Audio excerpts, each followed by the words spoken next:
The moment I saw Patricia Harrington standing on my front porch clutching that bright orange violation notice, I knew my winter would be ruined. I had just finished stacking the last of 6 propane tanks in my garage when the doorbell rang that Tuesday morning in early November. The weather forecast predicted an especially brutal winter for Minnesota, and after last year's power outages that left half of Duluth without heat for 5 days straight, I was not taking any chances. My wife Sarah had agreed we needed to be prepared this time. The memory of huddling around our fireplace while our pipes nearly froze was still fresh enough to motivate action. I opened the door to find Patricia, president of the Maple Ridge Homeowners Association, standing there with her signature disapproving expression. She wore a cream-colored blazer despite the 30-degree weather, and her perfectly styled blonde hair did not move an inch in the bitter wind. Behind her, I could see her white Mercedes parked at an angle that blocked half my driveway. "Nathan Wells," she said, not bothering with pleasantries. "I am here to deliver an official violation notice regarding unauthorized fuel storage on your property." I stared at her, confused. "What are you talking about?" She thrust the paper toward me. "One of our board members observed you unloading multiple propane tanks into your garage yesterday afternoon. According to Section 14.7 of our HOA bylaws, residential fuel storage is limited to 1 standard barbecue propane tank per household." I took the notice and scanned it quickly. Sure enough, there it was in bold letters, a $500 fine for excessive hazardous material storage. My stomach dropped. "Patricia, this is ridiculous. I have 6 tanks for winter heating backup. Last year we almost froze when the power went out for days." "This is completely legal under Minnesota state law." Her expression did not change. "The HOA bylaws supersede your personal concerns about comfort. The fine is due within 30 days, and you have 1 week to remove the excess tanks from your property or face additional penalties." "State law allows homeowners to keep up to a 6-month fuel reserve," I protested. "I researched this extensively before buying the tanks. The state emergency preparedness guidelines actually recommend it for areas prone to winter power outages." Patricia adjusted her blazer and looked at me like I was a child who did not understand basic arithmetic. "Mr. Wells, when you purchased your home in Maple Ridge, you signed an agreement to abide by our community standards. Those standards exist to maintain property values and ensure neighborhood safety. Multiple large propane tanks constitute a fire hazard. They are properly stored according to manufacturer specifications and local fire code," I said, feeling my blood pressure rising. "I called the fire department before setting them up. They said everything was fine." "The fire department does not govern this community," Patricia replied coldly. "The HOA does. You have your instructions. Good day." She turned and walked back to her Mercedes before I could respond. I stood there holding the orange paper, watching her drive away. The fine amount glared at me from the page. $500 for trying to keep my family safe during winter.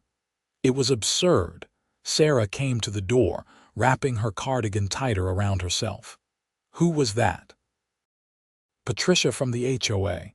They are fining us for the propane tanks." Her eyes widened. "What? Why?"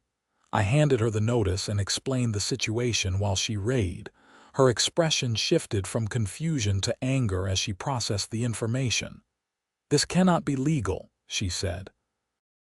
"You checked everything before buying those tanks. The state law clearly allows this." That's what I told her, but she insists the HOA rules override state law. Sarah looked up at me.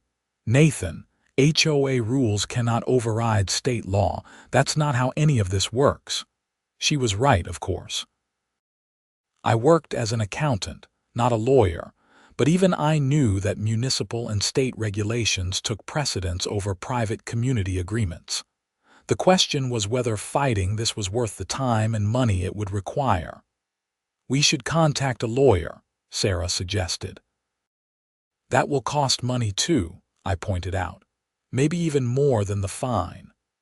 But if we just pay it, they will think they can push us around whenever they want. What happens next winter when we need those tanks again?"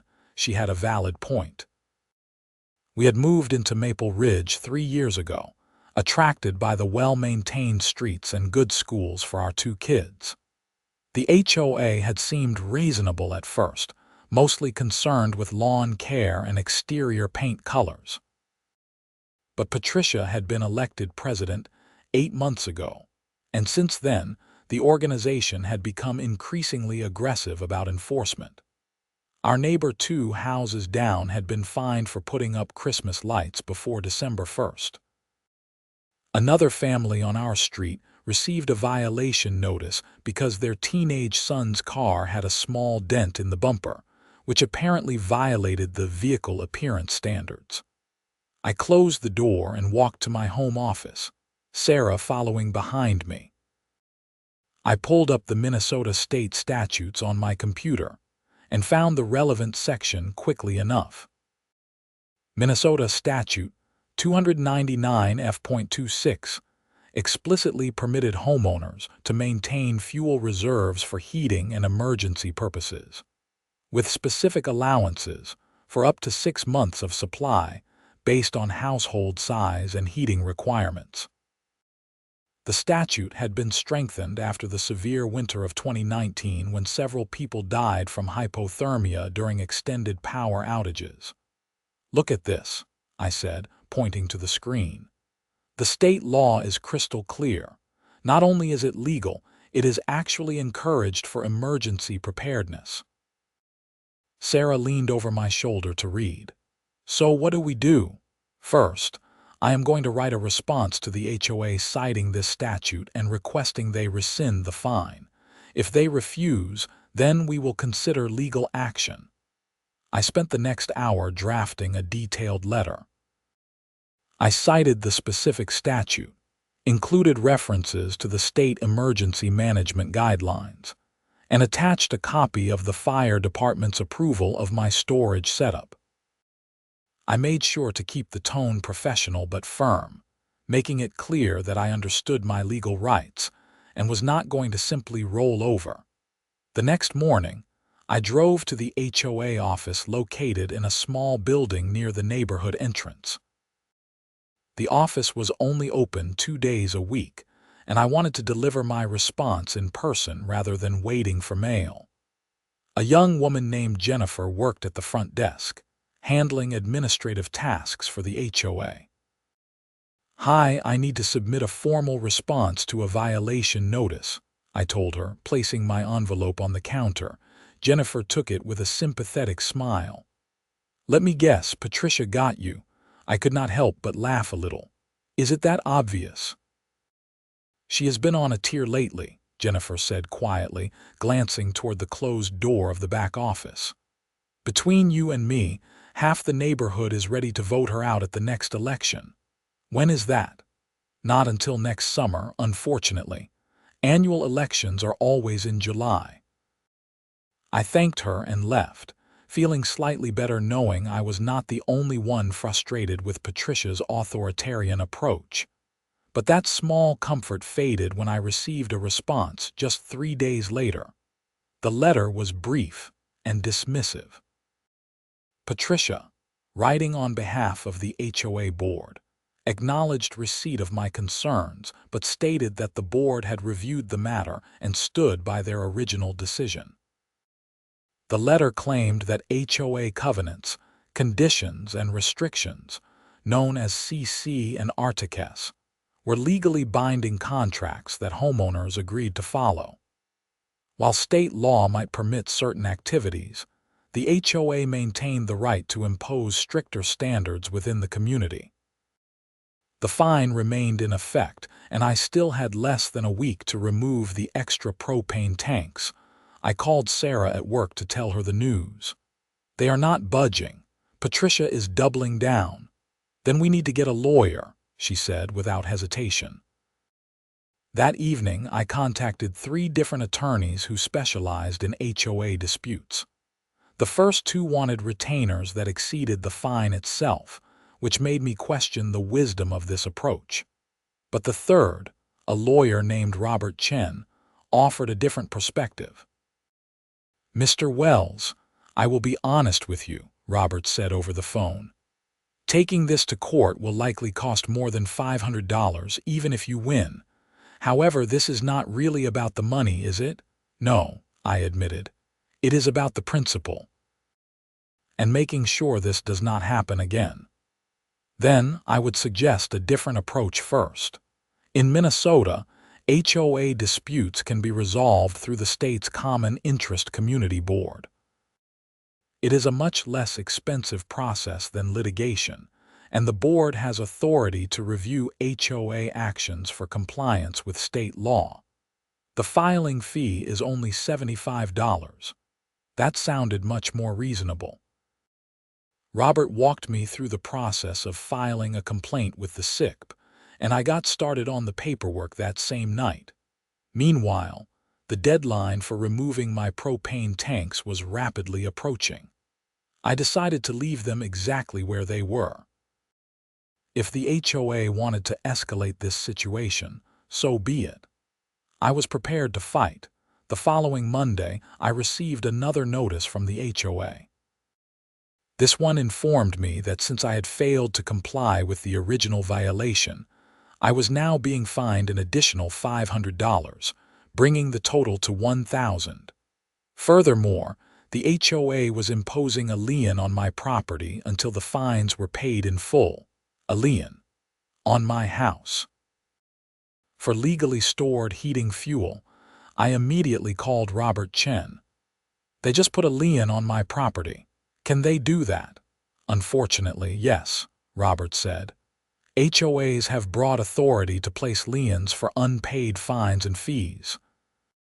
However, the SICP can order them to remove it if they find the underlying fine was improper. How is your complaint coming along?" "I was planning to submit it today." "Good. Get it filed as soon as possible. In the meantime, do not pay the fine." Paying would be seen as an admission that the HOA's action was valid. I finished the complaint and submitted it electronically to the Common Interest Community Board that afternoon. According to their website, it could take up to 60 days for them to review the case and make a determination. 60 days felt like an eternity with a lien hanging over my house. The situation got worse before it got better. 2 weeks after the lien was placed, I came home from work to find my garbage bins had not been emptied. When I called the waste management company, they informed me that the HOA had instructed them to suspend service to my address due to outstanding violations. "That is insane," I said to the customer service representative. "They cannot do that." "I am sorry, sir, but we have a contract with the HOA, not with individual homeowners. We have to follow their instructions." I hung up and immediately documented everything with photos and detailed notes. This was harassment, plain and simple. I sent an updated complaint to the SICP that evening, adding the garbage service suspension to my list of grievances. Sarah was livid when she got home and saw our overflowing trash bins still sitting at the curb. "This is getting out of control," she said. "What is next? Are they going to shut off our water?" "They cannot do that," I assured her, though I was not entirely certain anymore. Patricia seemed determined to make our lives as difficult as possible. The next day at work, I received a call from my neighbor, Tom Richardson. He lived 3 houses down and had always been friendly, though we were not particularly close. "Nathan, I just wanted to give you a heads up," Tom said.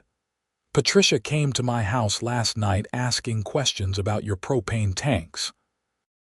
She wanted to know if I had seen anything dangerous or suspicious." "What did you tell her?" "I told her the truth. that I have not noticed anything unusual and your garage looks the same as it always has. But I thought you should know she is going around the neighborhood trying to build a case against you." I thanked Tom for the information and spent the rest of the day fuming. This had gone from a simple dispute to a personal vendetta. Patricia was not just enforcing HOA rules anymore. She was actively trying to turn my neighbors against me. That weekend, Sarah and I attended a neighborhood birthday party for one of our daughter's friends. It was awkward. Several neighbors clearly knew about my dispute with the HOA, and reactions were mixed. Some expressed support and shared their own frustrating experiences with Patricia's rigid enforcement. Others seemed uncomfortable, as if they were worried about being associated with someone in the HOA's crosshairs. But one neighbor, Margaret Foster, pulled me aside during the party. Margaret was in her late 60s and had lived in Maple Ridge since the development was built. "I heard about your trouble with the HOA," she said. "I want you to know that what Patricia is doing is wrong. The board did not even vote on this. She made the decision unilaterally." "How do you know that?" I asked. "Because I used to be on the board. Resigned 6 months ago because I could not stand working with her anymore. According to our bylaws, any fine over $200 requires a full board vote. She is acting outside her authority." This was significant information. "Would you be willing to testify to that if it comes to a hearing?" "Absolutely," Margaret said without hesitation. "Patricia has been running this HOA like her personal fiefdom, and it is time someone stood up to her." Armed with this new information, I contacted Robert Chen again. He was very interested in Margaret's testimony. If the HOA president issued these fines without proper board authorization, that is a serious procedural violation, Robert explained. It could potentially invalidate all the penalties they have imposed on you. So what do I do? Include this information in your SIC complaint. I will also draft a demand letter to the HOA board, copying all board members individually, pointing out that Patricia may have acted without authorization. That might be enough to get some of the other board members to push back against her. Robert prepared the demand letter, and we sent it via certified mail to all 5 members of the HOA board.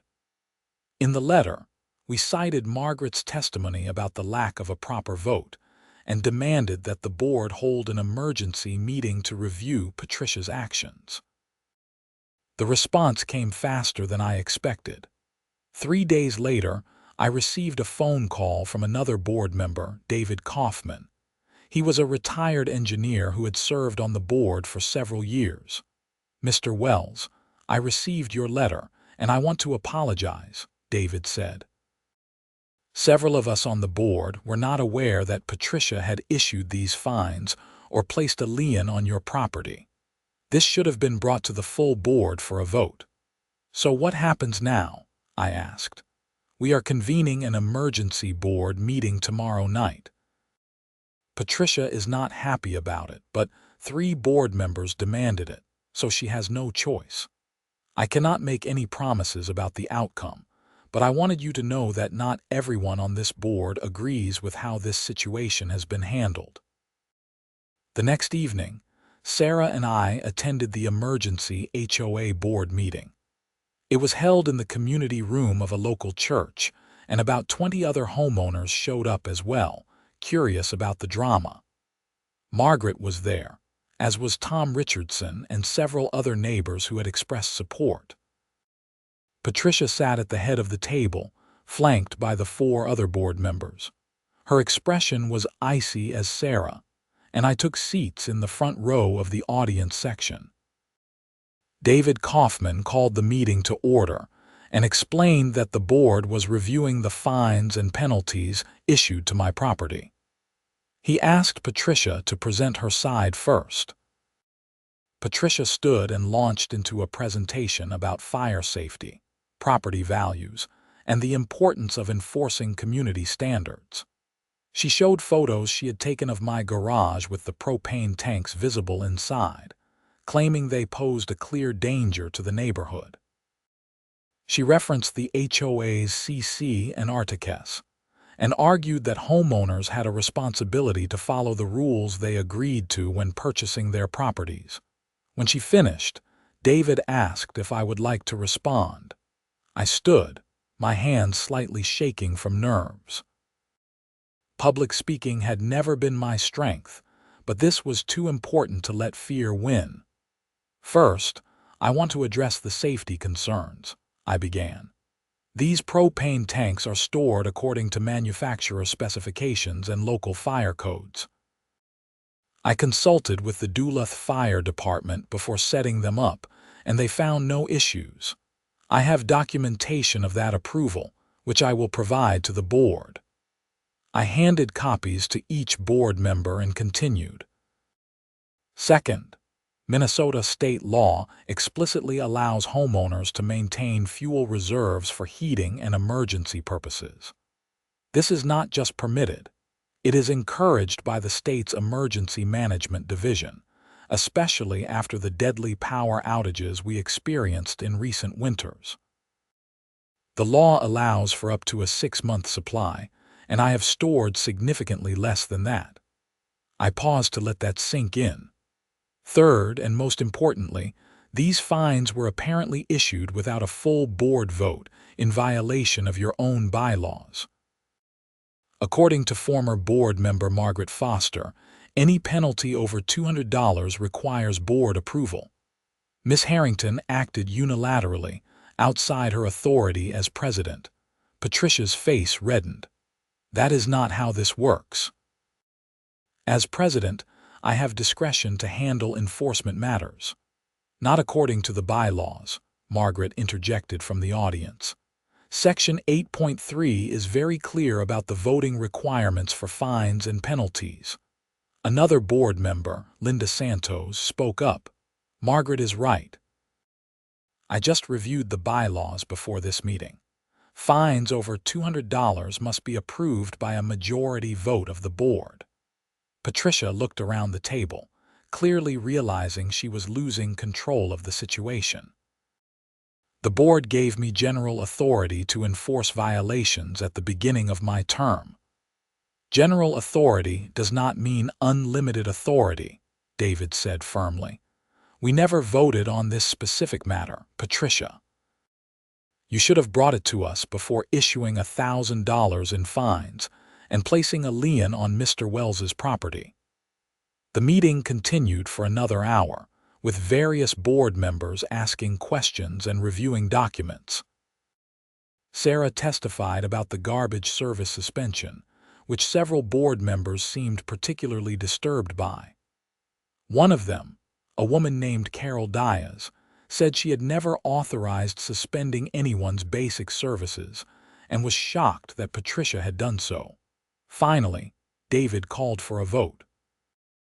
The motion was to rescind all fines and penalties against my property and to acknowledge that my fuel storage was permitted under state law. The vote was 4-1. Only Patricia voted against the motion. David looked at me with what seemed like genuine remorse. Mr. Wells, Mrs. Wells, on behalf of the board, I apologize for this situation. The fines are rescinded. The lien will be removed from your property within 5 business days, and your garbage service will be restored immediately. Additionally, we will be reviewing our bylaws to ensure they comply with state law regarding emergency preparedness and fuel storage. Relief washed over me. Sarah squeezed my hand. We had won, but Patricia was not done. She stood abruptly, her chair scraping loudly against the floor. This is a mistake.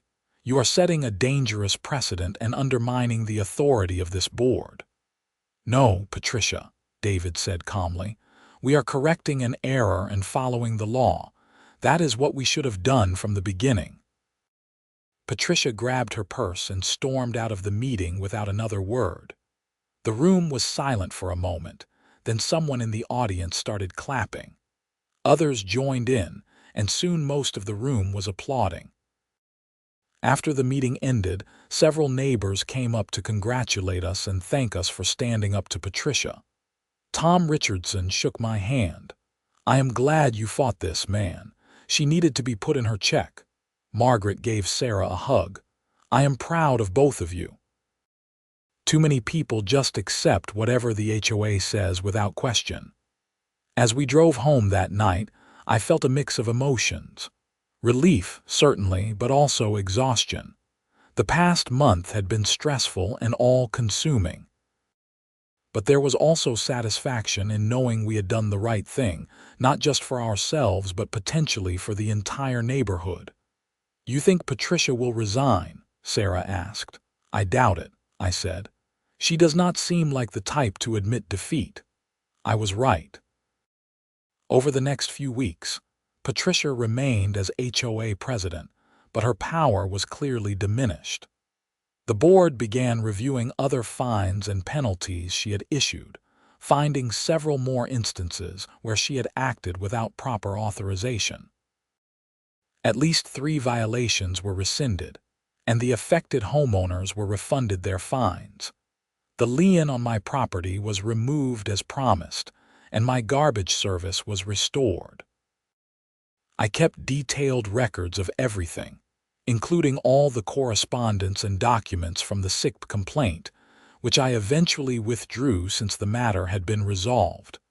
But the story did not end there. In early December, I was at home working when I heard shouting outside. I looked out the window to see Patricia's white Mercedes parked in front of Tom Richardson's house. Patricia was standing on his lawn, yelling at him about something. Tom was trying to calm her down, but she seemed completely unhinged. I grabbed my phone and stepped outside, worried the situation might escalate. Several other neighbors had emerged from their homes as well. "You people have no respect for order," Patricia was screaming. "This whole neighborhood is going to fall apart because of your selfishness." "Patricia, please calm down," Tom said. "I just put up some Christmas lights. It is December now, so it is within the guidelines. They are the wrong color. Only white lights are permitted according to the holiday decoration standards." I had never seen anything about light colors in the HOA rules, and apparently neither had Tom. "Where does it say that?" he asked. I said it. "I am the president." At this point, Tom's wife called the police. Patricia's behavior was erratic and concerning, and no one felt comfortable with her standing on Tom's property screaming like this. 2 police officers arrived within 10 minutes. They spoke with Patricia first, trying to calm her down. She immediately launched into complaints about the neighborhood, about homeowners who would not follow rules, about how no one respected her authority. The officers listened patiently, then asked her to leave Tom's property. "I will not leave until he takes down those lights," Patricia insisted. "Madam, he has not committed any crime and you are on his property without permission," one of the officers explained. "You need to leave now, or we will have to cite you for trespassing." Patricia's face turned bright red. "I am the HOA president. I have every right to be here." "Actually, you do not," the officer said. "Please get in your car and leave." For a moment, I thought Patricia might actually refuse and force the police to arrest her. But after a long, tense silence, she turned and walked stiffly to her Mercedes. She peeled out of Tom's driveway so fast that her tires squealed on the pavement. The officers spoke with Tom for a few more minutes, taking notes about the incident. They also spoke to several neighbors who had witnessed the confrontation. Before they left, one of the officers approached me. "Are you Nathan Wells?" he asked. "Yes, why? Your name came up in Miss Harrington's rant. Something about propane tanks and being a troublemaker. Just wanted to make sure everything is okay." I explained the situation briefly, and the officer nodded knowingly. "HOA disputes. We get called out for these more often than you would think." Just keep documenting everything, and if she comes to your property acting like she did today, call us immediately." I thanked him and went back inside, feeling unsettled. Patricia was clearly unstable, and her behavior was becoming increasingly concerning. The next day, David Kaufman called me. "I heard about what happened at Tom's place yesterday. Several board members and I think it is time for Patricia to step down. We are preparing a vote of no confidence for the next board meeting." "When is that?" I asked. "Next week. We have already drafted a statement outlining the reasons for her removal, including acting outside her authority, harassing homeowners, and yesterday's incident with the police. I think we have the votes to remove her. What happens if she refuses to step down? Then the board will vote to remove her anyway. Our bylaws allow for removal of officers with a 2/3 majority vote." The following week's board meeting was packed. Word had spread about the vote of no confidence, and at least 40 homeowners showed up to observe. Patricia sat at the board table looking defiant, her arms crossed tightly across her chest. David presented the case for her removal, citing specific instances of overreach, unauthorized fines, and the disturbing incident at Tom's house. He was thorough and professional, laying out a damning pattern of behavior. When he finished, Patricia was given an opportunity to respond. She stood and looked around the room with contempt. "You are all ungrateful," she said coldly. "I have dedicated countless hours to maintaining this community's standards, and this is how you repay me. Fine. I do not need this position. I quit." She pulled her board ID badge off and threw it on the table, then walked out. The room erupted in conversation. David called for order. "Well, that simplifies things. We will need to hold an election for a new president at our next meeting. In the meantime, as vice president, I will assume presidential duties."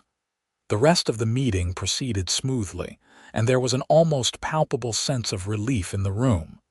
The Patricia era was over. In January, the board held elections for a new president. David was elected unanimously. His first act was to propose a comprehensive review of all HOA rules and bylaws to ensure they complied with state and federal law. He also established a new policy requiring board votes for any fine over $50, eliminating the possibility of another president acting unilaterally. Winter came in full force that year. By mid-January, we had received nearly 4 feet of snow, and temperatures regularly dropped below zero. Then, in late January, it happened. Another major power outage.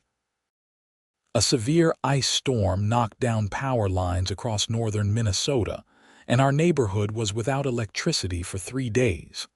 But this time, I was prepared. My propane tanks kept our backup heater running, maintaining a comfortable temperature in our house, while many of our neighbors struggled with the cold. I shared my fuel with Tom Richardson when his supply ran low, and we helped several elderly neighbors on our street by letting them stay warm in our homes during the worst of it. When the power finally came back on, several neighbors thanked me for fighting the HOA over the fuel storage.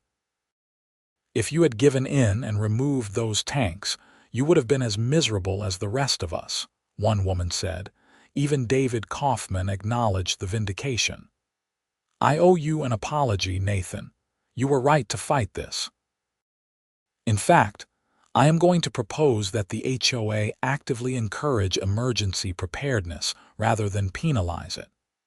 True to his word, David worked with the board to create new guidelines that not only permitted fuel storage, but provided information to homeowners about emergency preparedness. They organized a community meeting with representatives from the fire department and emergency management to educate residents about safe fuel storage and winter preparation. As for Patricia, I saw her occasionally around the neighborhood, but she never spoke to me or made eye contact. According to Margaret, Patricia had become a recluse, rarely leaving her house except for necessary errands. Some neighbors felt sorry for her, but most were just relieved that the constant harassment and petty enforcement had ended. In March, I received an unexpected piece of mail. It was a check from the HOA for $250, along with a letter from David explaining that the board had reviewed the costs I incurred fighting the fuel storage fine, including the filing fees for the SIC complaint and certified mailing costs. While they could not reimburse me for everything, they wanted to acknowledge the financial burden the dispute had caused. I was touched by the gesture. It was not about the money, but the acknowledgement that I had been wronged meant something. Sarah and I decided to use the money to fund a neighborhood emergency preparedness fund. We pitched the idea to David, who loved it. The HOA matched our contribution, and by summer, they had established a community equipment library with generators, snow removal equipment, and other emergency supplies that neighbors could borrow during crises. The annual HOA election came in July, as Jennifer had predicted months earlier. David ran for president again and won handily. The other board members were re-elected as well, and several new members joined, including Margaret Foster, who came out of retirement to help guide the board through reforms. One evening in August, as Sarah and I sat on our back deck watching our kids play in the yard, she turned to me and smiled.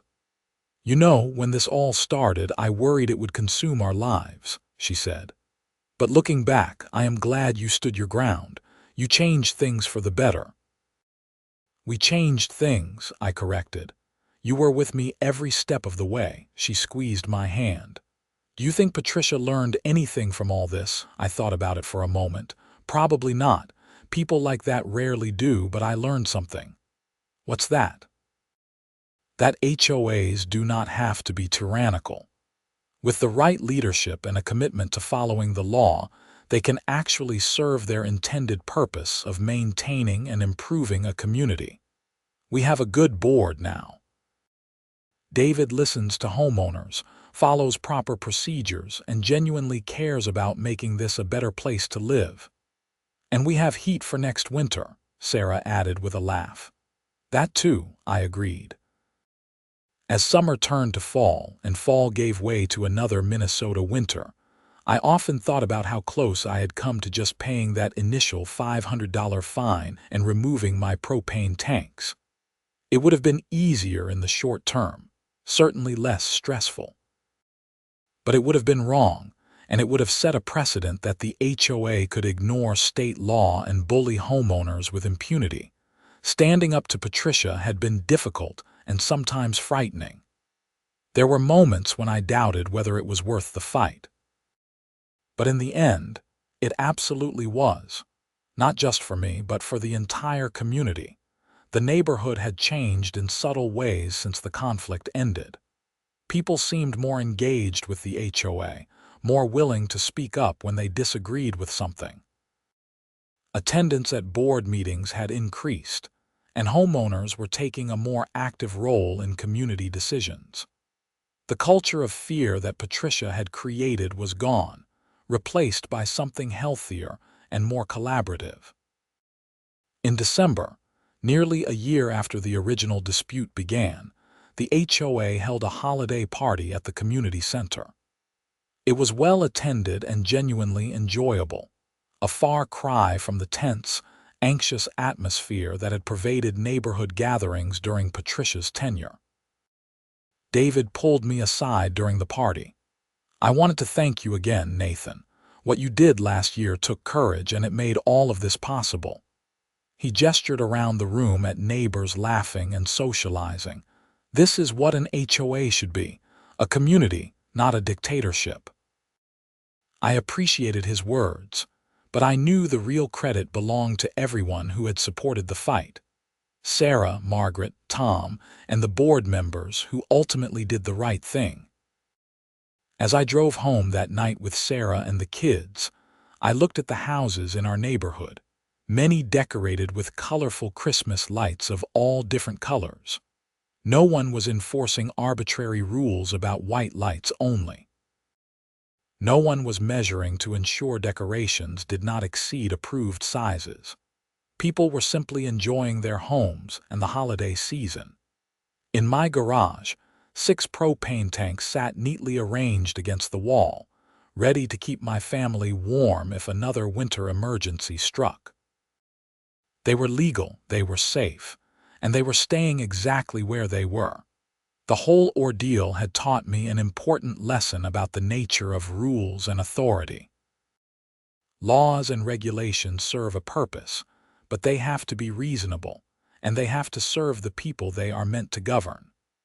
When rules become tools of control rather than frameworks for community, someone has to stand up and say no.